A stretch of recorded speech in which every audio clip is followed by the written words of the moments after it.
চলছে মঞ্চ তৈরির কাজ, ব্যস্ত সময় পার করছেন শ্রমিকরা। সোমবার তারেক রহমানের আগমনকে ঘিরে খুলনার খালিশপুর প্রভাতী স্কুল মাঠে চলছে শেষ সময়ের প্রস্তুতি।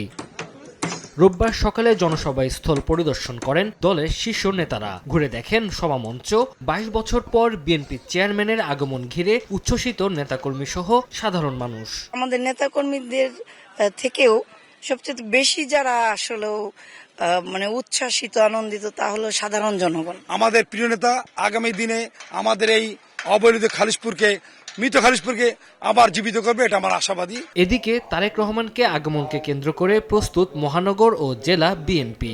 বন্ধ হয়ে যাওয়া শিল্প কলকারখানা চালু সহ খুলনা অঞ্চলের সমস্যা ও সংকট লিখিত আকারে জানানো হবে দলের প্রধানকে। আমাদের শ্রমিক ভাইরা স্বপ্ন দেখছেন যে মৃত নগরী খালিশপুর, দৌলতপুর, খানজাহানি তথা খুলনা মহানগরীকে তিনি আবার নতুন জীবন দিয়ে মৃত নগরী খুলনাকে আবার আনন্দ উৎসব কর্মমুখর শিল্প নগরীতে তিনি পরিণত করবেন। খুলনা সমাবেশ শেষে সোমবার বিকেলে যশোর উপশহর কলেজ মাঠে দলের নির্বাচনী জনসভায় যোগ দেবেন তারেক রহমান। দলের চেয়ারম্যানের আগমন ঘিরে যশোরের বিএনপি নেতাকর্মী ও সাধারণ মানুষের মধ্যে বইছে উৎসবের আমেজ।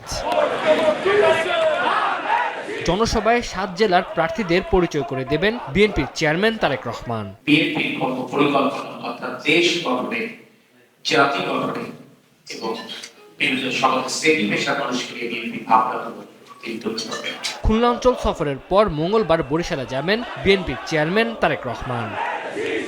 তানজিল হাসনাত, সময় সংবাদ।